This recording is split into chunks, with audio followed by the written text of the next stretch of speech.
ಭಾರತದ ಒಬ್ಬ ಪ್ರೊಫೆಸರ್ ಒಬ್ರು ವಿದೇಶಕ್ಕೆ ಹೋಗಿ ಅಲ್ಲಿ ವಿದ್ಯಾರ್ಥಿಗಳ ಜೊತೆ ಮಾತಾಡ್ಬೇಕಾದ್ರೆ ಸಕ್ಸಸ್ ಅಂದ್ರೆ ಏನು ಅಂತ ಕೇಳಿದಾಗ ಆಗ ಒಬ್ಬ ಹುಡುಗಿ ಸಕ್ಸಸ್ ಅಂದ್ರೆ ದುಡ್ಡು ಅಂದ್ಲು. ಆಗ ಪ್ರೊಫೆಸರ್ ಆಗಿದ್ರೆ 20 ವರ್ಷದ ಕೆಳಗೆ ಪ್ರಪಂಚದ ಶ್ರೀಮಂತ ವ್ಯಕ್ತಿ ಯಾರು ಅಂತ ಕೇಳಿದ್ರೆ ಯಾರು ಹೇಳಲಿಲ್ಲ. ಯಾಕಂದ್ರೆ ಪ್ರತಿ ವರ್ಷ ಅದು ಬದಲಾಗ್ತಾ ಇರುತ್ತೆ. ಅದಕ್ಕೆ ಬದುಕೋಕೆ ಸ್ವಲ್ಪ ದುಡ್ಡು ಬೇಕು, ಆದ್ರೆ ದುಡ್ಡೇ ಬದುಕಲ್ಲ. ಅಂದ್ರೆ ಸಕ್ಸಸ್ ಅಂದ್ರೆ ದುಡ್ಡು ಸಂಪಾದನೆ ಅಲ್ಲ ಅಂತ ಆಯ್ತು ಅಂದ್ರು. ಆಗ ಸಕ್ಸಸ್ ಅಂದ್ರೆ ಬಲ ಶಕ್ತಿ ಅಂದ ಒಬ್ಬ ಹುಡುಗ. ಆಗಿದ್ರೆ Alexander, Napoleon, Mussolini, Hitler, Stalin, bin Laden ಇವರೆಲ್ಲ ಶಕ್ತಿಶಾಲಿಗಳೇ. ಇಡೀ ಪ್ರಪಂಚವನ್ನೇ ಗೆಲ್ಬೇಕು ಅಂತ ಹೊರಟ್ರು.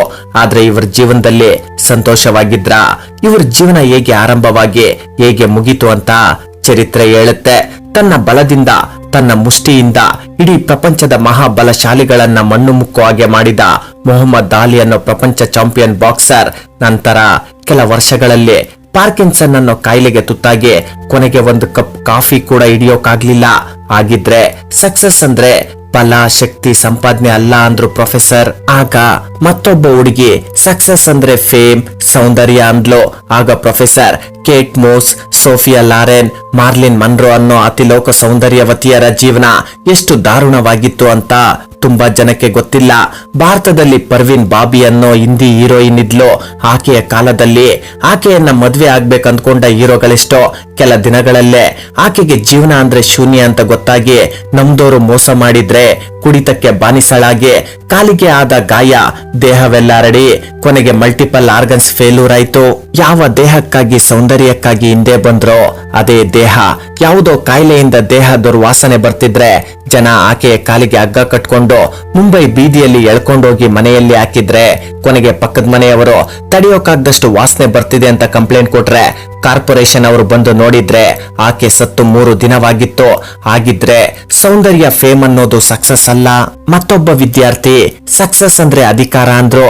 ಆಗ ಪ್ರೊಫೆಸರ್ ಆಗಿದ್ರೆ ಒಂದು ಪೇಪರ್ ನಲ್ಲಿ ಈ ದೇಶವಾಳಿದ ಪ್ರಧಾನಿಗಳ ಹೆಸರನ್ನ ಬರೀರಿ ಅಂದ್ರೆ 95% ಜನ 5 ಹೆಸರನ್ನ ಕೂಡ ಬರೆಯೋಕಾಗ್ಲಿಲ್ಲ. ಹಾಗಿದ್ರೆ ಸಕ್ಸಸ್ ಅಂದ್ರೆ ಅಧಿಕಾರ ಅಲ್ಲ. ಕೊನೆಗೆ ಅದೇ ಪ್ರೊಫೆಸರ್ ಭಾರತದಲ್ಲಿ ಒಂದು ಯೂನಿವರ್ಸಿಟಿಯಲ್ಲಿ ಇದೇ ಪ್ರಶ್ನೆಯನ್ನ ಕೇಳಿದ್ರು, ಸಕ್ಸಸ್ ಅಂದ್ರೆ ಏನು ಅಂತ. ಎಲ್ರು ಮೌನವಾಗಿದ್ರೆ ಆಗ ಪ್ರೊಫೆಸರ್ ಈ ರೀತಿ ಹೇಳಿದ್ರು, ನಿಮ್ಗೆ ನಿಮ್ ತಂದೆ ತಾಯಿ ಹೆಸರು ಗೊತ್ತಾ ಅಂದ್ರೆ ಎಲ್ಲಾ ವಿದ್ಯಾರ್ಥಿಗಳು ಗೊತ್ತು ಸರ್ ಅಂದ್ರು. ಅವ್ರ ಅಪ್ಪ ಅಮ್ಮ ಹೆಸರು ಗೊತ್ತಾ ಅಂದ್ರೆ 99% ಜನ ಗೊತ್ತು ಸರ್ ಅಂದ್ರು. ಅವ್ರ ಅಪ್ಪ ಅಮ್ಮ ಹೆಸರು ಗೊತ್ತಾ ಅಂದ್ರೆ ಎಲ್ರು ಸುಮ್ಮನಿದ್ರು. ಹಾಗಿದ್ರೆ ಶ್ರೀರಾಮ, ಶ್ರೀಕೃಷ್ಣ, ಬುದ್ಧ, ವಿವೇಕಾನಂದರು, ಅಬ್ದುಲ್ ಕಲಾಂ ಗೊತ್ತಾ ಅಂದ್ರೆ ಎಲ್ರು ಒಟ್ಟಿಗೆ ಹೇಳಿದ್ರು ಗೊತ್ತು ಸರ್ ಅಂತ. ನೀವ್ ಯಾವತ್ತು ನೋಡದ ಇವ್ರು ಗೊತ್ತು, ಆದ್ರೆ ನಿಮ್ ಸಂಬಂಧಿಕರೇ ಗೊತ್ತಿಲ್ವಾ ಅಂದ್ರು. ಒಬ್ಬ ಹುಡುಗಿ ಎದ್ದು ನಿಂತು ಹೇಳಿದ್ಲು, ನಮ್ಗೆ ಕೃಷ್ಣ, ರಾಮ, ಬುದ್ಧ, ವಿವೇಕಾನಂದರು ನೆನಪಲ್ಲಿರೋಕೆ ಕಾರಣ ಏನಂದ್ರೆ ಯಾರು ತಮ್ಗಾಗಿ ತಮ್ಮ ಫ್ಯಾಮಿಲಿಗಾಗಿ ಬದುಕ್ತಾರೋ ಅವರನ್ನ ಬೇಗ ಮರ್ತೋಗ್ತೀವಿ. ಯಾರು ಬೇರೆಯವರಿಗಾಗಿ ಬದುಕ್ತಾರೋ ಅವರು ಸದಾ ನೆನಪಲ್ಲಿ ಕೊನೆಯವರೆಗೂ ಇರ್ತಾರೆ ಸರ್. ಇದೇ ಸಕ್ಸಸ್ ಅಂದ್ರೆ ಅಂದ್ಲು. ಎಷ್ಟು ನಿಜ ಅಲ್ವಾ ಸ್ನೇಹಿತರೆ? ನನ್ ಬಗ್ಗೆ ನಾನ್ ದುಃಖ ಪಡ್ದಿರ ಇರೋದೆ ನನ್ನ ಆನಂದಕ್ಕೆ ಕಾರಣ ಅಂತ 2500 ವರ್ಷಗಳ ಹಿಂದೆನೆ ಬುದ್ಧರು ಹೇಳಿದ ಮಾತು. ಬೇರೆಯವರಿಗಾಗಿ ಯಾರು ಬದುಕ್ತಾರೋ ಅದೇ ನಿಜವಾದ ಜೀವನ. ಆ ರೀತಿ ಬದುಕ್ತಿರ ಇರೋದು ಬದುಕಿದ್ದು ಸತ್ತಂತೆ ಅಂತ ವಿವೇಕಾನಂದರು ಹೇಳಿದ ಮಾತು.